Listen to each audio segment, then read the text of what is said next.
नमस्कार साथियों।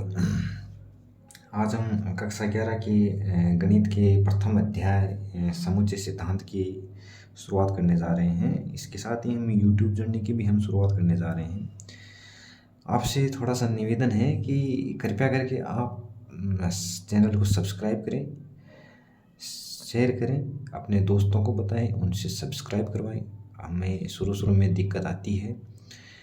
अगर आपको कंटेंट अच्छा नहीं लगे तो बिल्कुल आप डिसलाइक भी करें और सब्सक्राइब भी ना करें, और चाहे तो अपने दोस्तों को भी ना बताएं। लेकिन अगर पसंद आता है तो बिल्कुल बताइएगा। अगर आपको कोई भी समस्या आती है जो हम पढ़ाते हैं, या 11वीं और 12वीं कक्षा में जो भी कोई अगर आपको दिक्कत आती है, तो आप हम टेलीग्राम चैनल दे देंगे। उस पे आप अपनी समस्या बताइएगा, उसका सॉल्यूशन किया जाएगा, आपको बताया जाएगा, उसका सॉल्यूशन आपको बाकायदा दिया जाएगा।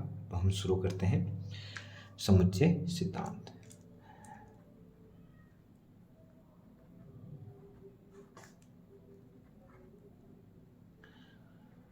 एक छोटी सी और रिक्वेस्ट है आपसे कि आप हमारी राइटिंग पे नहीं जाइएगा।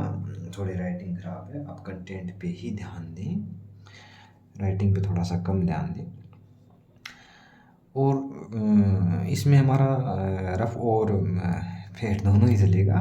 तो मैं बता दूंगा आपको, ये लिखना है ये नहीं लिखना। अगर आप नोट्स बना रहे हो और समझने के हिसाब से ही समझ रहे हो तो वो तो सिर्फ आप समझ सकते हो। लेकिन हमारा इसमें क्या है, मिक्स हो जाएगा। हम नोट्स की फॉर्म में ही नहीं लिख पाएंगे, हमें रफ कार्य भी करना पड़ेगा, हमें परिभाषा वगैरह भी हम लिखेंगे, सब कुछ इसी में करेंगे। इसलिए थोड़ा सा मैं कहूँ, अगर आप लिखना चाहो तब मैं कहूँ तब लिख लेना, और नहीं तो समझ लो। समुच्चय सिद्धांत की अगर हम बात करें कि इसका इतिहास क्या रहा है, इसके जनक कौन है, तो समुच्चय सिद्धांत के जनक ये आप लिख लें।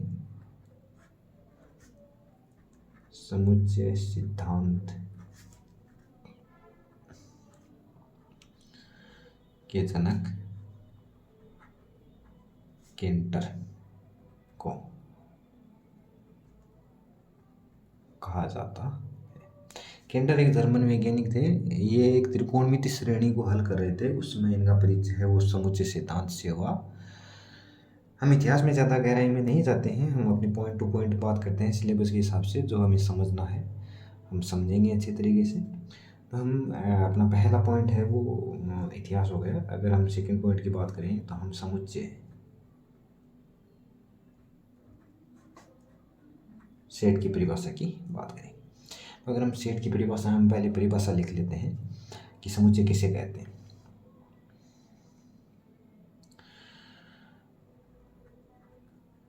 अवयव का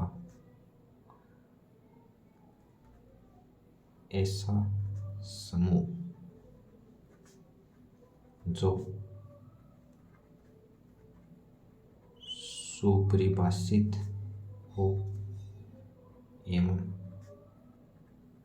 सभी अवयव अलग अलग हों, ऐसे समूह को समुच्चय कहते हैं।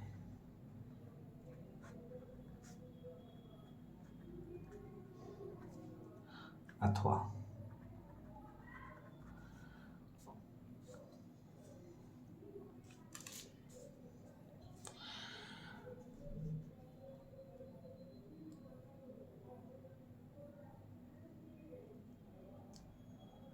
अलग अलग एवं सुपरिभाषित अवयवों का समूह समुच्चय कहलाता है।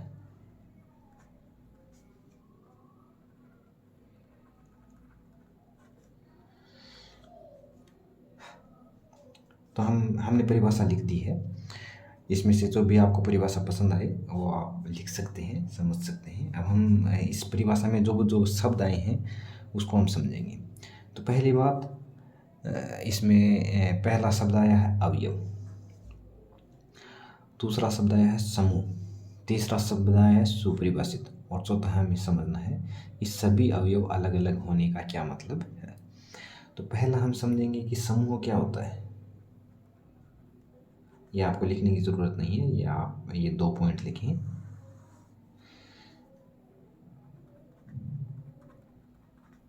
समूह क्या होता है?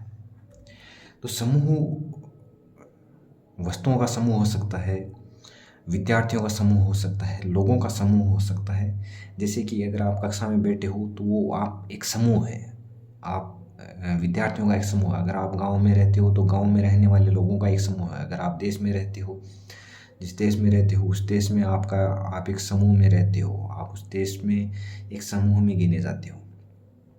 तो जैसे हम अगर संख्या लेते हैं कि 1 2 4 6 7 8 8 9 10 11, ये अपने पास क्या है, ये एक समूह है।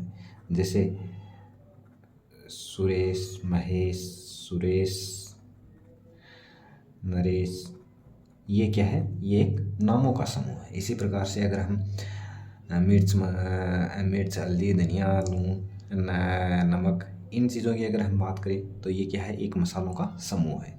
तो समूह है, किन्हीं भी चीज़ों का एक संग्रह है, उसको क्या कहते हैं, हम समूह कहते हैं। नंबर 2, अगर हम बात करें अवयव कि अवयव क्या होते हैं,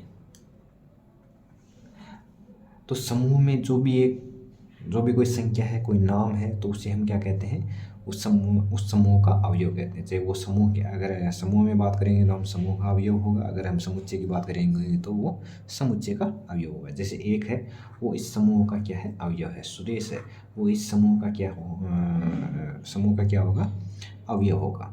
जैसे 8 है, 8 भी क्या होगा, उस समूह का एक अवयव होगा। अब नंबर 3 मैं बात करेंगे कि हम कि ये अलग अलग का क्या मैटर है। समूह ऐसे अवयवों का ऐसा समूह जो सुपरिभाषित हो, सभी अवयव अलग अलग हो।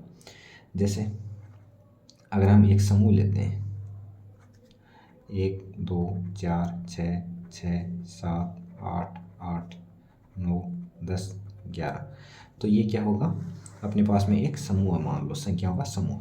अब इसको अगर हमें समुच्चय बनाना है तो समुच्चय की परिभाषा के अनुसार सभी अवयव अलग अलग होने चाहिए। तो इसमें हम समुच्चय, अगर हमें इसमें से समुच्चय बनाना है तो हम क्या लिखेंगे, समुच्चय ए इज इक्वल टू 1 2 4 6 7 8 9 10 11, मतलब कि जो रिपीट हो रहा है वो हमें अलग कर देने हैं। तो इसका मतलब है कि समुच्चय में कोई भी अवयव है 2 बार नहीं आता है। अगर कोई किसी समूह में अगर कोई अवयव 2 बार आ रहा है तो वो समुच्चय नहीं होगा, उसे हम समुच्चय में काउंट नहीं करेंगे, उसे हम समूह ही कहेंगे। तो हम एक नोट लिख सकते हैं कि सभी समुच्चय समूह होते हैं, परंतु आवश्यक नहीं कि सभी समूह समुच्चय हों। अब अगर हमने नंबर 1 पे बात की कि समूह क्या होता है, नंबर 2 पे बात की कि हमें अवयव किसको कहते हैं, अब हम नंबर 3 पे बात करेंगे हम कि ये सुपरिभाषित समूह का सुपरिभाषित होना किसे कहते हैं। अब अगर कक्षा में बैठे हो तो मैं अगर ये कहूँ कि सभी लड़कों का समूह, तो आप जाहिर सी बात है उसमें लड़कियों को आप नहीं गिनेंगे। अगर मैं एक स्कूल की बात करूं तो मैं अगर ये कहूं कि कक्षा 11 के सभी विद्यार्थियों का समूह, तो जाहिर सी बात है कि आप उसमें 12th के विद्यार्थी नहीं गिनेंगे, आप 1 से लेके 10th तक के विद्यार्थी नहीं गिनेंगे। तो ये एक सुपरिभाषित है कि हमें कौन से लेने हैं, हमें कौन से स्टूडेंट्स को लेने हैं, 11th क्लास के लेने हैं, 11th में से केवल लड़कों को लेना है। इसी प्रकार से अगर हम संख्याओं की बात करें तो अगर मैं कहूँ सभी सम संख्याओं का समूह, सभी सम संख्याओं का समूह, 2 4 6 8 10 डॉट डॉट डॉट, ये क्या हो गया, सभी सम संख्याओं का समूह हो गया। इसी प्रकार से अगर हमें किसी चीज़ को और किसी और चीज़ को परिभाषित करना हो कि सभी भारत के सभी राज्यों की राजधानियों का समूह, तो उसमें वो क्या हो गया, एक पर्टिकुलर चीज़ें आ गई। जैसे सभी सम संख्याओं का समूह हो गया, तो उसमें 2 4 6 8 10 ही लेंगे हम, इसमें 3 5 7 ये नहीं लेंगे। अगर ये आए कि सभी विषम संख्याओं का समूह, तो उसमें हम 2 4 6 8 10 नहीं लेंगे, केवल और केवल 1 3 5 7 9 ये चीज़ें लेंगे। अगर मैं कहूँ सभी अभाज्य संख्याओं का समूह, तो हम उसमें 6 नहीं लेंगे। अगर मैं बात करूँ 9 नहीं लेंगे, उसमें हम सभी अभाज्य संख्याओं का समूह लेंगे। तो उस चीज़ को हम कहते हैं कि ये सुपरिभाषित है। तो समुच्चय में हमने क्या चीज़ें देखी, 2 चीज़ें देखी कि अगर समूह में सभी अवयव अलग अलग हों और वो समूह अगर सुपरिभाषित है, तो वो क्या कहलाता है, एक समुच्चय कहलाता है। अब अगर मैं एग्जाम्पल की बात करूँ,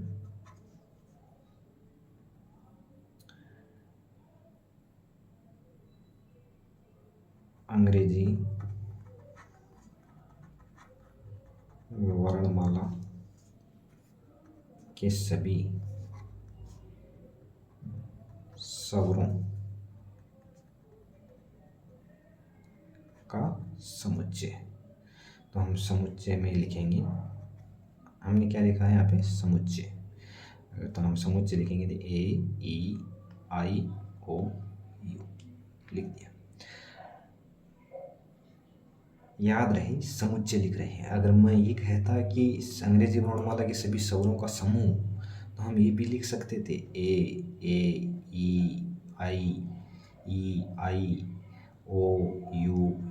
मतलब हम रिपीट कर सकते थे, लेकिन हमने लिखा समुच्चय, तो इसका मतलब केवल और केवल AEIOU केवल और केवल एक बार आनी चाहिए। तो हमने पहली बात क्या देखी, हमने समुच्चय की परिभाषा देखी। समुच्चय की परिभाषा में हमें केवल और केवल 2 चीज़ें ध्यान रखनी है कि अवयवों का ऐसा समूह होता है जो सुपरिभाषित हो और उस समूह में सभी अवयव अलग अलग हों, ऐसे समूह को हम समुच्चय कहते हैं। अब हमने एक एक वर्ड को समझा है कि समूह क्या होता है, अवयव क्या है और सुपरिभाषित करना किसको कहते हैं। अब हम नेक्स्ट बात करते हैं कि हम समुच्चय का निरूपण कैसे करते हैं और समुच्चय में लिखे जाने वाले अवयव का निरूपण या उसको डिनोट किससे करते हैं। तो समुच्चय का निरूपण, ये भी लिख लीजिएगा, समुच्चय का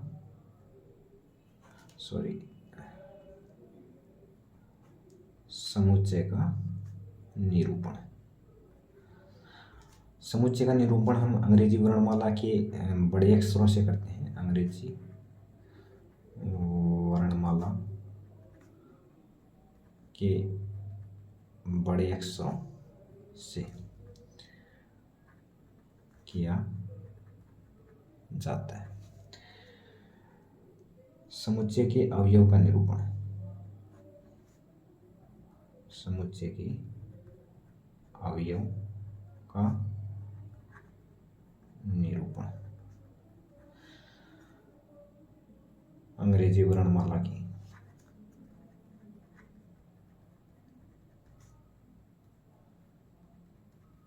छोटे अक्षरों से किया जाता है।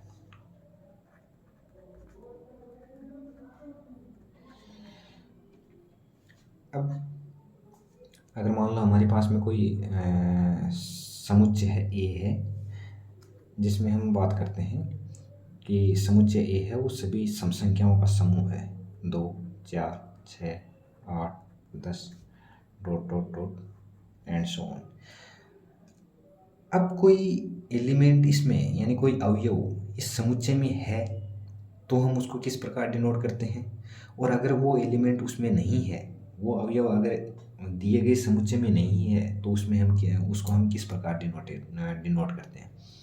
जैसे अगर 2 इस समुच्चय ए का अवयव है, 2 समुच्चय ए का अवयव है, तो हम इसको क्या लिखेंगे, है तो हम इसको इस प्रकार लिखेंगे, 2 इज एलिमेंट ऑफ ए, इसको कहते हैं इप्सिलन। ये ग्रीक भाषा का सिंबल है इप्सिलन, और हम इसको पढ़ते क्या है, 2 इज एलिमेंट ऑफ ए, या 2 ए का अवयव है। अगर मान लो, अगर हमें 3 को ए से रिलेट करना हो, मतलब कि अगर 3 है वो इस ए में नहीं है, तो हम किस प्रकार डिनोट करेंगे, 3 इज नॉट एलिमेंट ऑफ ए। हम इसको ये पढ़ेंगे, 3 इज नॉट एलिमेंट ऑफ ए, यानी जो इप्सिलन है, आपको ये ई सा बनाना है, सी लिखना है, उसके बीच में लाइन साड़नी है, लाइन खींचनी है।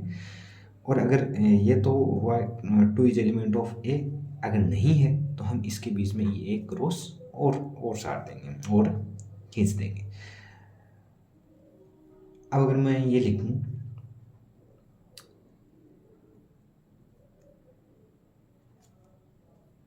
अगर मैं आपको ये कहूँ, प्रथम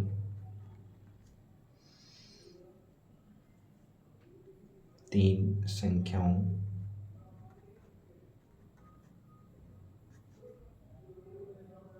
का के घनों का समुच्चय दिया है।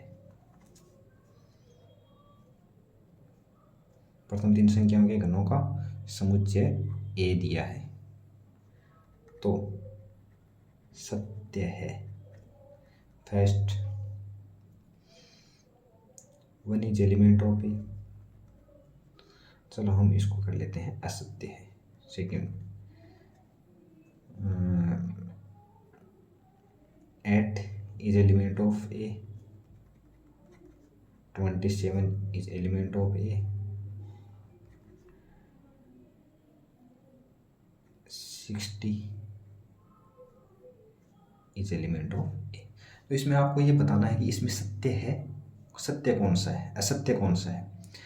तो हमने क्या देखा, प्रथम 3 संख्याओं के घनों का समुच्चय ए दिया है, तो हमें पहले प्रथम 3 संख्याओं के घन निकालने हैं। प्रथम 3 संख्याओं का घन 1 2 3, अब इनकी हमें घन निकाल, ये समुच्चय नहीं होगा, ये समुच्चय नहीं होगा।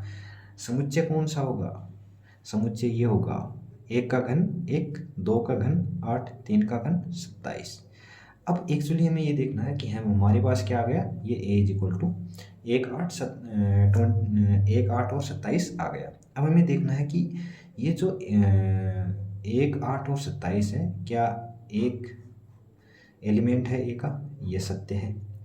क्या 8 एलिमेंट है ए का, ये भी सत्य है। क्या 27 एलिमेंट है ए का, ये भी सत्य है। क्या 16 एलिमेंट है ए का, ये नहीं है, तो ये असत्य है। अगर हमें इसको सत्य करना है तो हमें क्या लिखना होगा, 16 नॉट एलिमेंट ऑफ ए।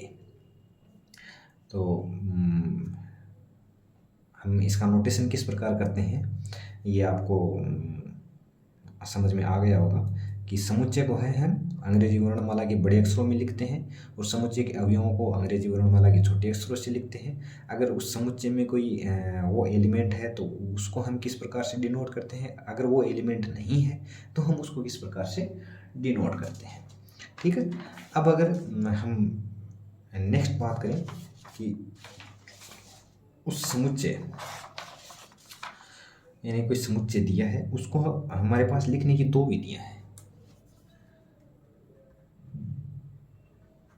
समुच्चय को लिखने की विधियां, हमारे पास समुच्चय को लिखने की 2 विधियां हैं। कौन कौन सी, एक तो है रोस्टर फॉर्म,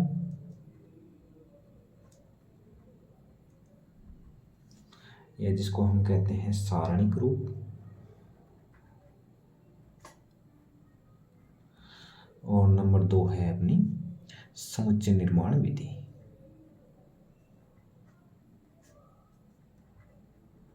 ये आप उतार लीजिएगा ऐसे का ऐसा, समुच्चय को लिखने की विधियां में समुच्चय निर्माण विधि, इसको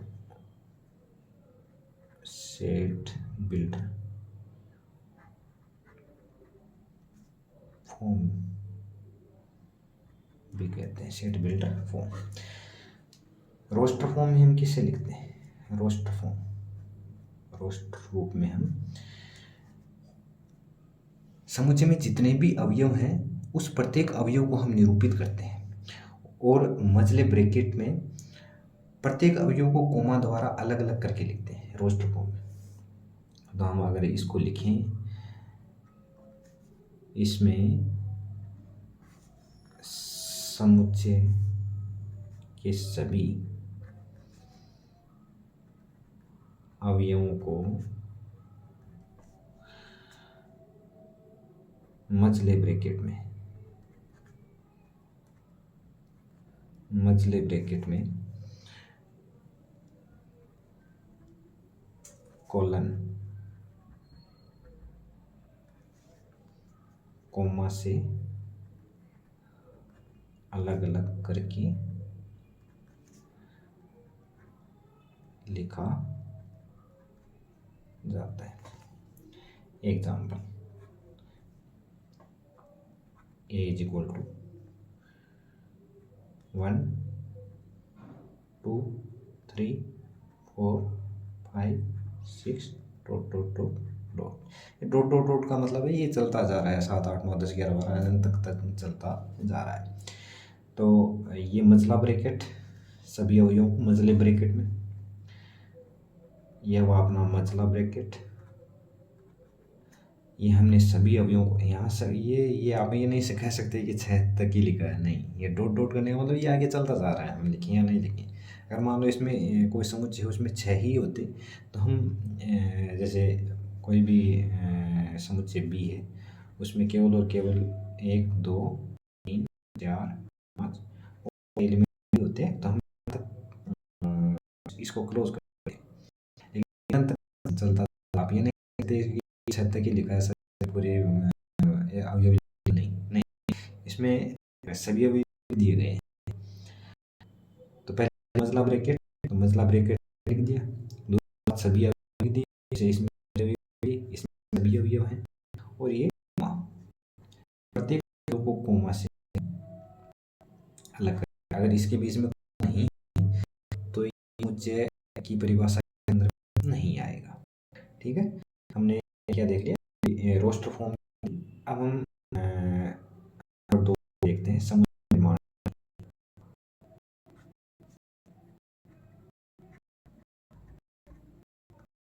निर्माण विधि में हम क्या करते हैं कि समुच्चय निर्माण विधि में कोई भी एक सिंबल लिखते हैं या कोई भी एक अवयव देते हैं जो सभी अवयवों को परिभाषित कर रहा हो। एक गुणधर्म लिखा जाता है जो समुच्चय के सभी अवयवों में सर्वनिष्ठ हो। समुच्चय निर्माण विधि में एक ऐसा गुण लिख दिया जाता है ही वो लिखने की जो मेथड है वो किस कहते हैं, जैसे कोई ए है जिसमें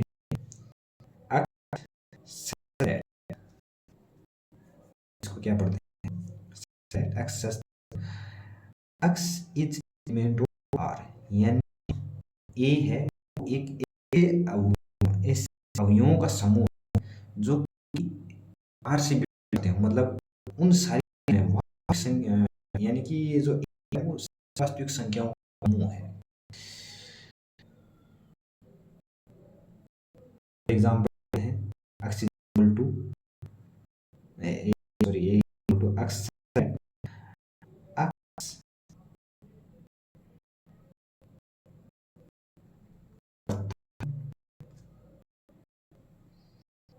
5 संख्या है, इस से भी लिखा जा सकता है इक्वल टू x प्रथम सम संख्याएं हैं। तो हम इसको समुच्चय विधि में हुआ है, तो अगर हम रोस्टर फॉर्म में लिखना चाहें कैसे लिखेंगे, इक्वल टू प्रथम 5 संख्याएं हैं तो पहले संख्या 2 8 10, ये समुच्चय निर्माण है। इसका रोस्टर फॉर्म क्या है, 2 है 8, यानी सभी संख्या 2।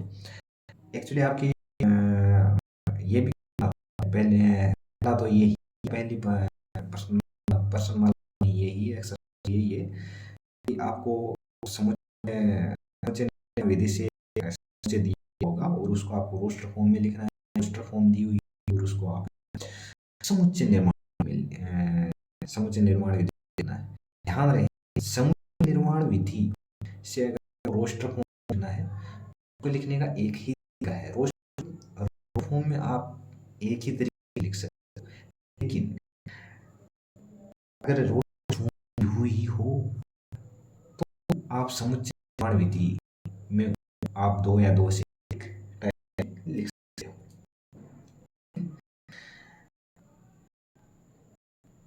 अब हम इसको किस तरह पढ़ते हैं, जैसे ये है a इज इक्वल आर, ये क्या है, प्रॉपर्टी है।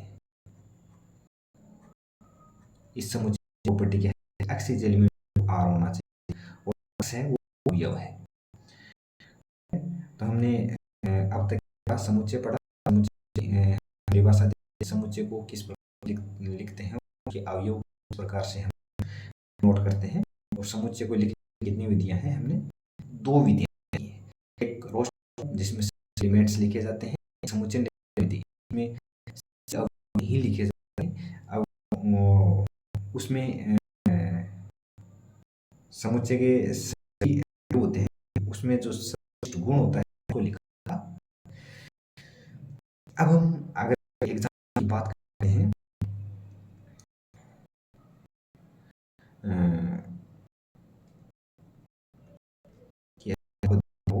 Square plus is equal to ये समीकरण दी गई हो और आपको इससे हल के हल हलों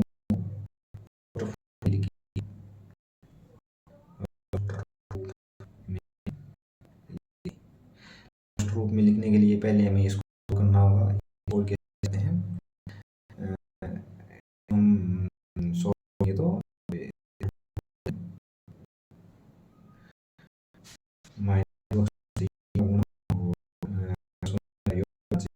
इस प्रकार लिखेंगे x स्क्वायर प्लस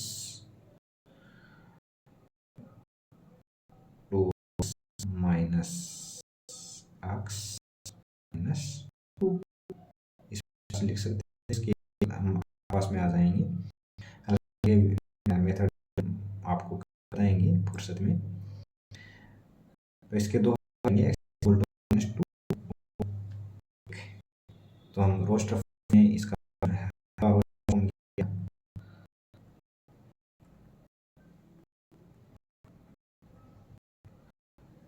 में लिखते हैं, अवयव को लिखा है, उसे अवयव अलग किया जाता है।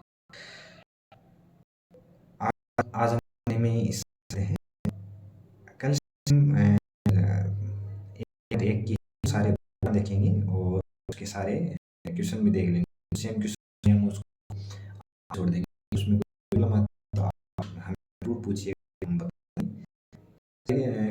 और एग्जाम्पल्स अपने यूट्यूब पे डालना मुश्किल है, आपको जहाँ समझ में आता है पूछना। टेलीग्राम चैनल में दे दूंगा, वहाँ प्रॉब्लम डालना मैं बाकायदा बताऊंगा। चैनल को सब्सक्राइब जरूर कीजिएगा, शेयर कीजिए। शुरुआत है अपनी, धैर्य रहेगा, जैसे आप बेहतर समझेगा, दिक्कत हो हमें बताएगा। जहाँ हम अच्छा नहीं पढ़ा, जो कमी है वो बताएगा जरूर। मेन इम्पोर्टेंट चीज ये, जो चीज नहीं लग रही है वो आप जरूर बताइए, फिर पूरा देखिए। अगर हम क्लोज हैं वो भी बताइए, अगर हम फाड़ रहे हैं वो भी बताइए। पसंद नहीं, डिसलाइक जरूर है, इसका कारण जरूर बताएं। थैंक